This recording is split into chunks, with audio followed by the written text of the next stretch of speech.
Sidi rahimahullahu ta'ala. Iya.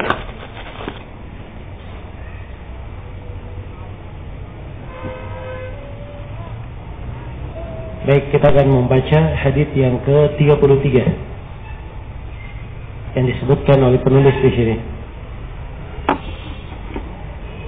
Berkata Syekh Abdurrahman bin Nasir As-Sa'di rahimahullahu ta'ala, an Abi Sa'id radhiyallahu anhu annahu qala qala Rasulullah sallallahu alaihi wasallam man yasta'fif yu'iffahu Allah wa man yastaghni yughnihi Allah wa man yatasaddar yusabbirhu Allah wa ma u'tiya ahadun ata'an khairan wa awsa'a min as-sabr. Muttafaqun alaih. Kita beliau dari Abu Sa'id Al-Khudri radhiyallahu anhu, beliau berkata, Rasulullah sallallahu alaihi wasallam bersabda, "Man yasta'fif yu'iffahu Allah." Siapa yang menjaga dirinya, menjaga kehormatan dirinya, Allah akan menjaga kehormatannya. Wa man yastaghni yughnihi Allah. Barang siapa yang merasa cukup, Allah akan mencukupinya. Wa man yatasabbar yusabbirhu Allah. Dan siapa yang berusaha untuk bersabar, Allah akan menjadikannya sebagai orang yang bersabar. Wa ma u'tiya ahadun ata'an khairan wa awsa'a min as-sabr. Dan tidaklah seorang itu diberi sebuah pemberian yang lebih baik dan lebih luas daripada kesabaran. Iya. Muttafaqun alaih. Hadis ini diriwayatkan oleh Al-Bukhari dan Muslim. Nah, ini dari hadis-hadis yang agung, dari pokok-pokok Jawami al-Akhbar. Dan terdapat di dalam hadis ini 4 pembahasan yang disebutkan oleh Syekh rahimahullahu ta'ala.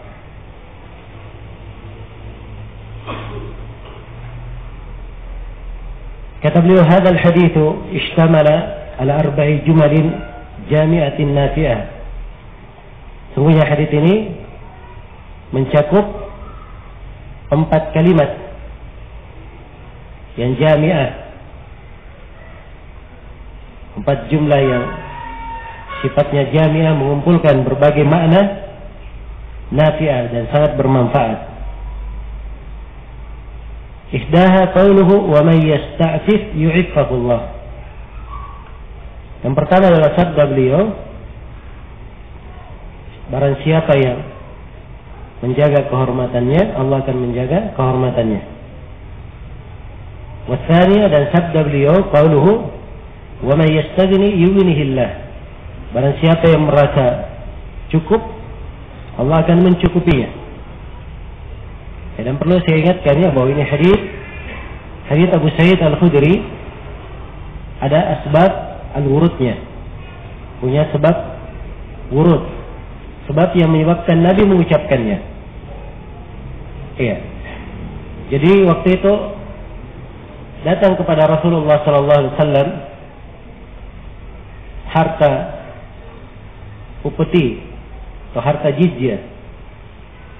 Ya, dan dimaklumi ya bahwa harta jizyah ini itu dibagi dari Baitul Mal untuk kaum muslimin, ada pembagian-pembagiannya, sudah dimaklumi. Iya.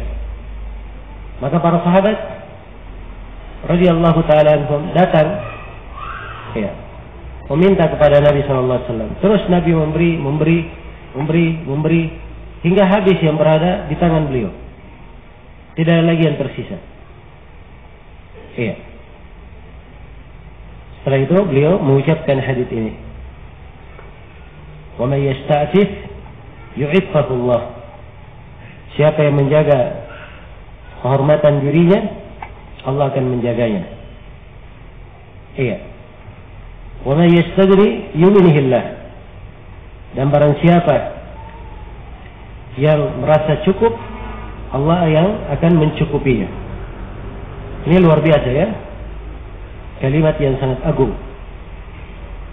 Makna-makna yang sangat indah di dalamnya. Dan ini dari pijakan kehidupan seorang hamba, seorang muslim dan muslimah di dalam kehidupannya. Kalau dia berpegang dengan kaidah-kaidah yang terdapat di dalam hadis ini. Ya, itu dua kata di awal hadis, kata Syekh, wa hadani al-jumlatani mutalazimatani. Ini dua kalimat. Ya, dua jumlah ini saling terikat. Ya, saling terikat.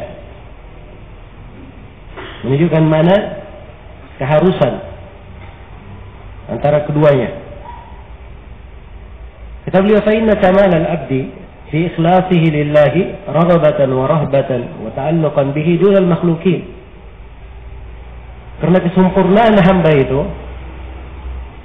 hamba yang sempurna itu adalah hamba yang ikhlas kepada Allah dalam hal dia mengharap, pada rasa takut, iya, dan dalam kebergantungannya hanya kepada Allah, dia tinggalkan seluruh makhluk.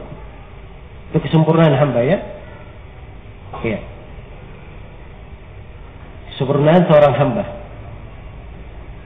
Apabila keikhlasannya selalu hanya kepada Allah, dia mengharap hanya kepada Allah, takut kepada Allah dan bergantung kepada Allah, tidak bergantung kepada makhluk. Iya. Ini dimaklumi dari kesempurnaan. Bahkan dia dari mana-mana ubudiyah, mana-mana tauhid. Yang terdapat di dalamnya kesempurnaan tauhid bagi seorang hamba. Iya. Kata beliau, "Fa'alaihi an yas'a li tahqiqi hadzal kamal." Maka sewajibnya lah dia berupaya untuk mewujudkan kesempurnaan ini. Ya. Jadi kesempurnaan jelas ya apa yang dimaksud. Ya. Bagaimana sempurna itu? Hanya saja untuk sampai ke sana, seorang harus berupaya, berusaha. Ya. Sebab tidak mungkin seorang mendapatkan kebaikan tanpa ada usaha dan upaya. Nah itu dalam Al-Quran dikatakan, وَمَنْ أَرَادَ الْآخِرَةَ وَسَآلَهَا سَعْيَهَا وَهُوَ مُؤْمِنٌ فَأُولَئِكَ كَانَ سَعْيُهُمْ مَشْكُورًا. Barang siapa yang menghendaki kehidupan akhirat, ada irada al-akhirah, punya kehendak dulu terhadap kehidupan akhirat. وَسَآلَهَا سَعْيَهَا, dan dia jalani jalan ke akhirat itu. Bukan hanya berkehendak saja, tidak ada upaya. Iya. Tidak ada amalan yang mengantar ke sana. Harus ada upaya yang mengantar. Wa sa'alaha sa'yaha. Wa huwa mu'minun, dan dia adalah seorang mukmin, disyaratkan keimanan. Ya. Kalau terpenuhi tiga hal ini, ada kehendaknya, ya, dia memiliki amalan, ya, dan dia adalah seorang yang bertauhid, faulaika kana sa'yuhum mashkura. Maka mereka inilah orang-orang yang upayanya itu disyukuri, diterima oleh Allah,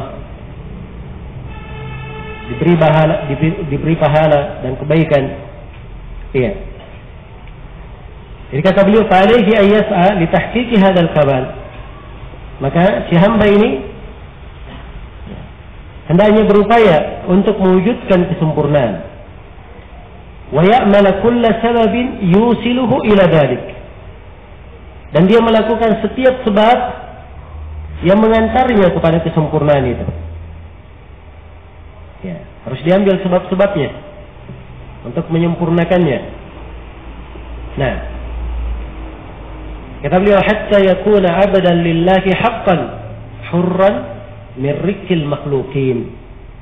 Sampai kalau dia sempurna penghambaannya, ya, ia menjadi hamba yang memang sebenar-benar hamba bagi Allah, bebas dari perbudakan para makhluk.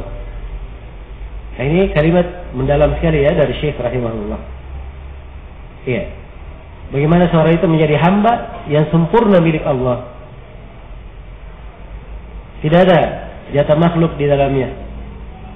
Dia tidak diperbudak oleh siapapun dari makhluk. Dia sempurna hanya untuk Allah. Nah, inilah hakikat penghambaan. Hakikat penghambaan. Bagaimana dia wujudkan kesempurnaannya sebagai seorang hamba hanya untuk Allah. Tidak ada keterkaitan dengan makhluk. Karena itu harapannya hanya kepada Allah. Dia takut hanya kepada Allah. Ketergantungannya hanya kepada Allah. Iya. Kalau ia memohon sesuatu hanya kepada Allah, semuanya terkait dengan Allah. Inilah hakikat dari ubudiyah, dari penghambaan. Iya. Nah, inilah orang yang hakikatnya dikatakan sebagai hamba yang bebas. Orang yang bebas. Iya. Dan dia katakan dirinya, oh saya bebas, tidak ada atasanku. Iya. Tidak ada yang mengatur saya. Tidak ada yang memerintah saya. Bukan itu kebebasan. Betul, tidak ada atasannya, tidak ada yang memerintah, tidak ada yang mengaturnya. Tapi dia mengikuti syahwatnya. Berarti dia adalah hamba syahwat. Dia mengikuti ajakan syaitan. Berarti dia hamba syaitan. Hamba syaitan. Iya. Kalau dia adalah hamba Allah, sempurna hanya untuk Allah, maka dia wujudkan seluruh makna penghambaan kepada Allah. Seluruh makna penghambaan kepada Allah. Nah, inilah pokok di dalam kehidupan. Tapi banyak manusia lari dari mana penghambaan yang hakiki ini. Lebih senang menjadi budak syaitan dan lebih senang menjadi budak dirinya sendiri. Iya. Kalau diajak untuk beribadah kepada Allah dengan ibadah yang sebenar-benar ibadah, dia lebih menyenangi yang lainnya. Kalau diajak kepada tuntunan Al-Quran dan Sunnah, dia lebih menyenangi apa yang dia dapatkan pada nenek moyangnya, kakek-kakeknya, ya pada hawa nafsunya. Ini bukan hamba yang sebenar-benar hamba. Iya. Dan banyak manusia yang seperti ini. Dan itu musibah sebenarnya. Sebagaimana yang dikatakan oleh Ibnu Qayyim rahimahullahu taala, harabu min ar-rikki alladhi khuliqu lahu fabulu bi rikkil anfusi wasyaitani. Mereka lari dari penghambaan yang mereka dicipta karenanya. Ya, penghambaan yang mereka dicipta karenanya adalah untuk menghamba kepada Allah. Itulah hakikat penghambaan. Jadi sejumlah makhluk lari dari penghambaan ini, ingin keluar dari penghambaan ini. Apa yang terjadi? Allah timpakan mereka musibah, menjadi hamba dirinya sendiri atau menjadi hamba syaitan. Jadi hamba syaitan. Iya. Harus dipahami ya mana dari kehidupan ini. Ya, jadi seorang hamba hendaknya selalu berusaha dan berupaya untuk melaksanakan segala hal yang mewujudkan kesempurnaan penghambaannya kepada Allah. Iya. Kesempurnaan penghambaannya kepada Allah. Karena itu dua kalimat di dalam hadis ini sangat indah sekali. Memberikan kepada hamba kesempurnaan di dalam penghambaan kepada Allah. Wa may yasta'fif yu'iffahu Allah. Siapa yang merasa cukup atau siapa yang menjaga kehormatan dirinya, yu'iffahu Allah. Allah akan menjaganya. Iya. Dia menjaga kehormatan dirinya karena Allah Subhanahu wa taala, dia tahu bahwa ini adalah yang diperintah. Ya. Ini yang diperintah. Dia tidak menadahkan tangannya kepada manusia, menjaga kehormatan dirinya. Tidak menjatuhkan dirinya ke dalam kemaksiatan. Dia jaga kehormatan dirinya. Iya. Tidak menjatuhkan dirinya ke dalam hal yang dibenci oleh Allah. Dia jaga kehormatan dirinya. Kalau dia jaga, pasti Allah akan menjaganya. Akan membantu dia. Diberikan untuknya sebab-sebab yang dengannya terjaga dirinya itu. Iya.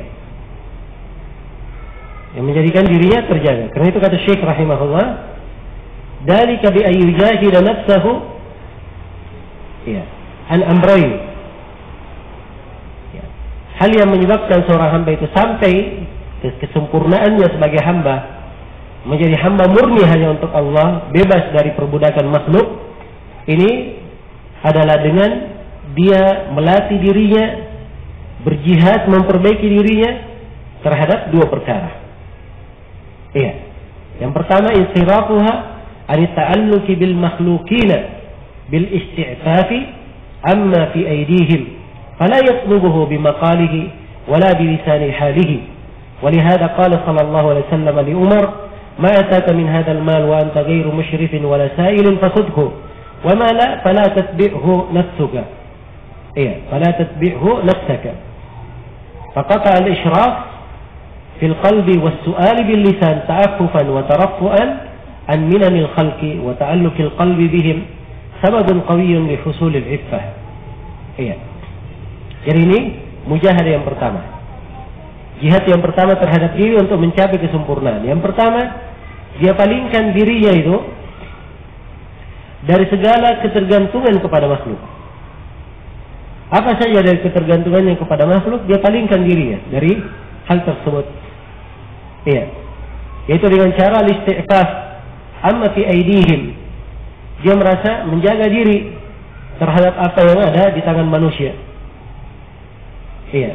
Dia tidak terlalu berharap apa yang di tangan manusia. Ya, tidak memperhatikan apa yang di tangan mereka. Dia jaga ya, kehormatan dirinya. Baik. Fala yatlubuhu bimaqalihi, tidak dia minta dengan ucapannya dan tidak pula dia minta dengan lisan keadaannya. Ya, sebab ada sebagian orang kadang lisannya tidak berucap, tapi keadaannya menggambarkan bahwa ia menginginkan. Iya. Jadi dua hal harus dia lepaskan pada dirinya. Tidak meminta dengan lisannya dan tidak pula dengan apa? Keadaannya. Karena itulah Rasulullah SAW berkata kepada Umar, ya, harta ini yang datang kepadamu dan kamu tidak mencarinya serta tidak memintanya, fakhudhu, ambillah harta itu. Ya, ini ketika Umar dibagi ya, Nabi membagi-bagi dari apa harta tersebut yang datang kepada beliau, maka Umar mendapatkan bagian. Iya. Maka Umar mempertanyakan bagaimana menerimanya. Maka Rasulullah mengatakan, apa yang datang kepadamu dari harta ini, kamu tidak pernah menadahkan kepalamu mencari-carinya, juga tidak meminta dengan tanganmu, menadahkan tanganmu untuk memintanya, maka ambillah. Kata dengan sendiri, ambil. Iya. Jelas ya? Sebab ini dari bentuk penjagaan terhadap diri, dan dia mengambil tidak bertentangan dengan penghormatan terhadap dirinya. Iya. Wama la fala tutbi'hu nafsaka. Apa yang tidak seperti itu, janganlah engkau jiwamu kamu ikutkan di situ. Iya. Kalau misalnya ada sesuatu yang datang, ya, dia cari, harus dia tadahkan tangannya ke sana, harus dia selalu melongo ke sana, melihat, menampakkan dirinya. Ini jangan kamu sibukkan dirimu dengan hal yang seperti itu. Iya. Kalau datangnya alhamdulillah, kalau tidak alhamdulillah. Ya. Nah itu Rasulullah SAW apabila beliau didatangi oleh sesuatu yang menggembirakan beliau berkata alhamdulillahilladzi bi ni'matihi tatimmus shalihat. Segala puji hanya untuk Allah yang dengannya, dengan nikmatnya segala perkara yang salih menjadi sempurna. Ya, dan kalau datang kepada beliau hal yang tidak menyenangkan beliau juga membaca alhamdulillah. Alhamdulillah ala kulli hal. Segala puji hanya untuk Allah di segala keadaan. Ya, maka ini kehidupan yang paling indah yang seperti ini. Kehidupan yang paling indah. Sebab jiwa itu betul-betul bebas. Ya, bebas dari ketergantungan kepada makhluk. Ya, dan kalau seperti ini jiwanya, dia akan merasakan indahnya seorang itu bergantung hanya kepada Allah, bertawakal hanya kepadanya. Allah akan memudahkan seluruh perkara untuknya. Karena Allah firman, "Wa may yatawakkal 'ala Allahi fa huwa hasbuh." Siapa yang bertawakal kepada Allah, Allah yang akan mencukupinya. Allah yang akan mencukupinya. Iya. Dan kalau dia sudah berada di posisi penghambaan yang paling bagus, ya, Allah akan mencukupi dia dari segala hal. Allah berfirman, "Alaihissallahu bikafin abdah." Bukankah Allah itu yang mencukupi hambanya? Sini kalimat abdah, hamba ya, tapi disandarkan kepada Allah, menunjukkan hamba yang sempurna. Ubudiyah kalau sudah bagus, sempurna, maka pasti Allah akan memberikan kecukupan kepada hamba.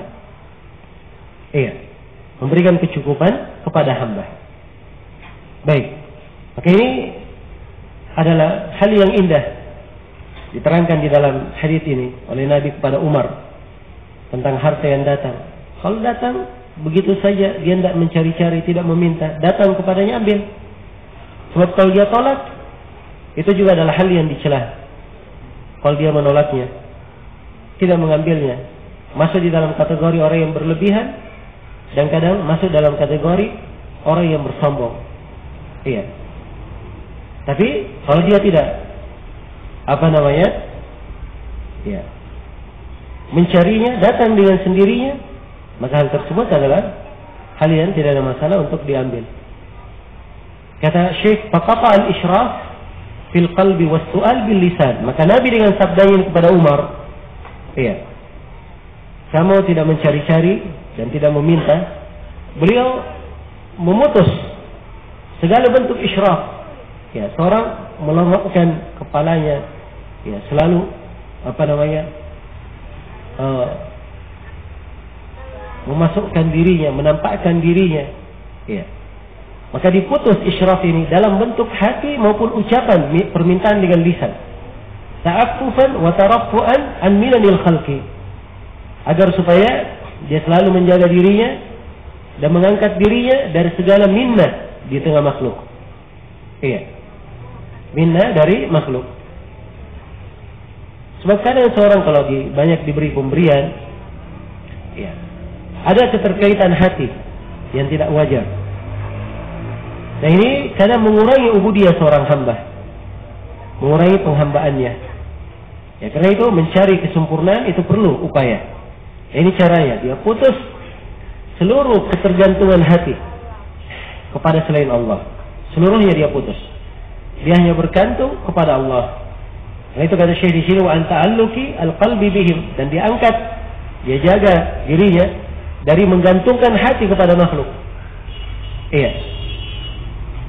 Sababun qawiyun li husulil iffah. Nah, berarti di depan dibaca faqata'ul isyraf, ya.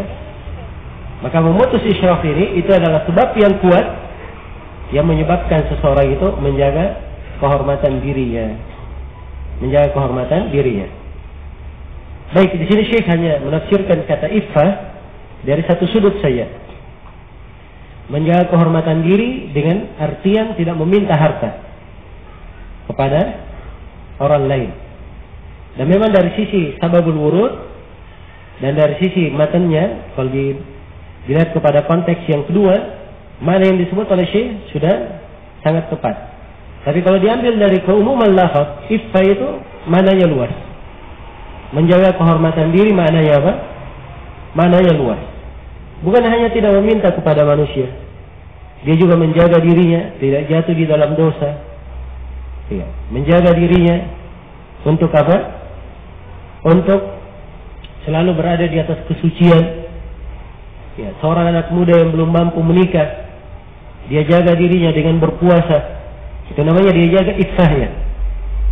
Iya. Seorang perempuan yang belum menikah, dia jaga dirinya, iffahnya di atas tuntunan agama, tidak bergampangan dengan hubungan, ya, kepada lawan jenis, agar supaya terjaga kehormatan dirinya. Ini bagian dari iffah. Karena dalam Al-Quran Allah Subhanahu wa taala berfirman, "Wal yasta'fifil ladzina la yajiduna nikahan hatta yughniyahumullahu min fadli." Iya. Dan hendaknya orang-orang yang belum mampu menikah, dia menjaga iffah dirinya, menjaga kehormatan dirinya, disebut menjaga iffah, hingga Allah memberikan kecukupan kepadanya. Iya. Nah, dan tentang perempuan tua yang sudah tua, dia boleh untuk tidak memakai tutup muka. Ya. tentang ayatnya wal qawaidu minan nisa, saya bersama dengan itu di dalam ayat dikatakan wal yasta'fif wa ay yasta'fifna khairul lahunna. Kalau dia menjaga kehormatan dirinya itu lebih baik. Maksudnya kalau dia menutup mukanya walaupun sudah tua itu lebih afdal. Nah, ini ayat dari ayat-ayat yang disebutkan oleh para ulama tentang kewajiban cadar di surah An-Nur. Iya. Baik. Maka penjagaan terhadap kehormatan diri ini adalah hal yang penting. Jadi kalau dia sudah menjaga dirinya karena dia takut jatuh di dalam zina, dia banyak berpuasa. Ya, dia takut jatuh dalam perbuatan yang tidak baik. Dia hindari segala fasilitas yang bisa menjatuhkannya ke dalam kemaksiatan. Maka ini menjaga diri namanya. Kalau dia menjaga dirinya, ingat Allah menjaga. Yuhiffahullah, Allah yang akan menjaganya. Akan diberikan untuknya kecukupan. Mungkin kemarin dia belum mampu nikah, Allah berikan kecukupan dia mampu menikah. Karena dia menjaga kehormatan dirinya. Ya, dan ini adalah hal yang menakjubkan ya di kalangan as-salaf rahimahumullahu taala. Disebutkan di biografi salah seorang dari ahli al-ilm, seingat saya beliau ini seorang imam ahli hadis, ya, dan juga punya andil di dalam ilmu qiraah. Ya, suatu hari, ya, syekh ini menemukan barang temuan yang sangat berharga sekali. Ya, berisi kalung, ya, dengan berlian yang sangat mahal. Harganya sangat mahal sekali. Dia ketemukan. Maka ini orang Mekah. Dia ambil hal tersebut. Dia ambil untuk dia umumkan. Maka dia umumkan. Ya, begitu datang orang yang mencarinya, pemiliknya, maka dia tanya kepadanya, ya, bagaimana barangmu, apa warna tutupnya, kemudian apa warna pembungkusnya, semuanya disifatkan sama. Kemudian dia tanya apa isinya, maka dia terangkan isinya begini, persis seperti yang dia lihat. Dia serahkanlah milik orang tersebut. Iya, diserahkan milik orang tersebut. Dia serahkan orang ini karena ini barang yang sangat mahal. Dan subhanallah jatuh ke dalam tangan orang yang amanah dan kembali lagi ke dia. Maka dari bentuk kesyukurannya dia ingin memberi sesuatu kepada orang yang menemukan. Tapi si syekh ini nggak mau menerima sama sekali. Sama sekali tidak mau menerima. Dia jaga apa? Ya. Maksud dari awalnya menemukan dia untuk mengembalikan. Dia jaga. Maka pulanglah orang tersebut. Iya. Hari demi hari berlalu, waktu terus bergulir. Suatu hari syekh ini keluar di dalam sebuah perjalanan, mengendarai menyeberangi samudra yang luas, dan terjadi musibah yang menghancurkan perahu mereka. Dan si syekh terdampar di sebuah pulau. Iya. Maka ia mendatangi penduduk pulau tersebut. Iya. Kemudian melihat keadaannya. Ternyata orang-orang di penduduk pulau ini tidak pandai mengaji, tidak pandai membaca apa? Membaca Al-Quran. Maka duduklah syekh mengajarkan kepada mereka Al-Quran, membaca Al-Quran. Terus dia ajarkan sampai seluruh penduduk kampung, penduduk pulau ini paham membaca Al-Quran. Maka orang-orang yang berada di situ berkata, ya, kepada syekh, ya syekh, kami ingin menikahkan kamu. Di sini ada, ya, di kampung kami, di pulau ini, ada seorang, ya, gadis, dia memiliki harta yang banyak. Orang tuanya sudah meninggal. Kami ingin menikahkan kamu dengannya. Maka si syekh pun, ya, menerima hal tersebut, ya, dengan senang hati. Ya. Begitu selesai akad nikah, ya, dan dia melihat pada istrinya kalung yang dulunya dia ketemukan di Mekah. Ya, begitu selesai akad dia hanya tertegun melihat kalung yang di leher istrinya. Sampai istrinya bingung. Ada apa kok kalung saya terus yang dilihat, saya tidak pernah dilihat. Iya. Maka akhirnya istrinya bertanya, ada apa dengan itu? Kata istrinya, ini kalung Dulu yang saya ketemukan di Mekah. Kemudian ada orang yang datang mencarinya dan diberikan kepada pemiliknya. Iya. Maka bertakbirlah istrinya ini, si perempuan ini. Iya. Kemudian dia ceritakan bahwasanya orang itu adalah ayah dia. Iya. Dan ayahnya ini ketika dia pulang sejak kejadian ketemu dengan Syekh ini, dia sangat kagum sekali betapa amanahnya orang ini, betapa dia menjaga dirinya. Itu ucapannya. Dan dia berdoa kepada Allah, semoga suatu hari Allah nikahkan orang itu dengan putrinya. Ya, dia pulang ke kampungnya. Dan subhanallah doanya terkabulkan. Maka si anak perempuan ini dia sampaikan kepada keluarganya, ya, sampai semua penduduk pulau itu bertakbir. Ya, perhatikan ya, dari buah menjaga kehormatan diri. Ya, dan ini adalah hal yang baik kalau mau diperiksa dari kisah-kisah dari para ulama kita tentang hal ini sangat banyak sekali. Iya. Ibnu Jauzi punya buku judulnya Al-Faraj Ba'da Syiddah. Ada kisah-kisah yang berkaitan dengan itu di situ. Ya, dan di sejarah para rawi banyak hal yang terkait dengan yang seperti ini. Karena itu sekali lagi, ya, ini kaidah yang sangat indah sekali. Disebutkan di sini oleh Rasulullah SAW. Kalimat ringkas, dari kandungannya luas sekali. Wa may yasta'fif yu'iffahu. Siapa yang menjaga kehormatan dirinya, Allah akan menjaganya. Baik, sudah masuk waktu Isya ya. Insyaallah taala kita sambung setelah salat Isya. Subhanakallahumma wa bihamdik, asyhadu an la ilaha illa anta, astaghfiruka wa atubu ilaik.